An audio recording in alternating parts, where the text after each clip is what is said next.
Since everyone keeps telling me this is fake and all, and a lot of people want a story, then I'll give the full one. You're not going to like it, and people with a weak stomach are most likely not going to make it through the whole story.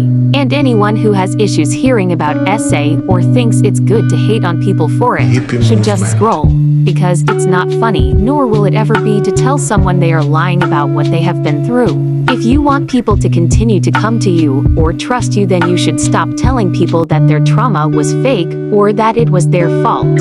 And yes, I got a comment saying that it was my fault.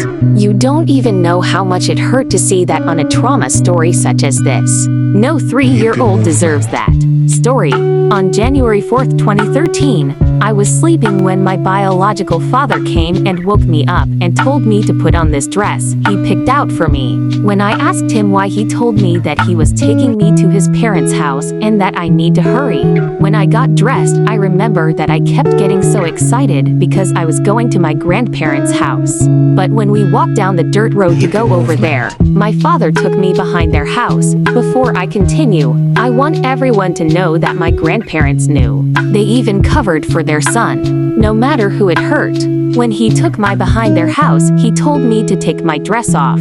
Instead of saying yes, I got uncomfortable and even scared, asking him why he wanted to take my clothes off outside. I was a fully capable girl back then and I could have ran, but he was my dad.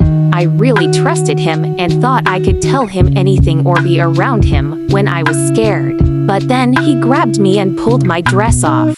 I was screaming for help, hoping my grandparents heard me, but they never even came outside.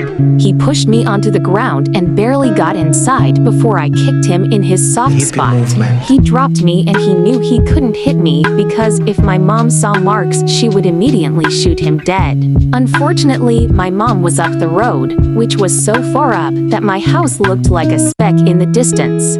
He yelled at me and told me to go home. I walked home after that. My whole body hurt and my voice was hoarse the next morning. To this day, every time I try to sleep, I have nightmares about that moment.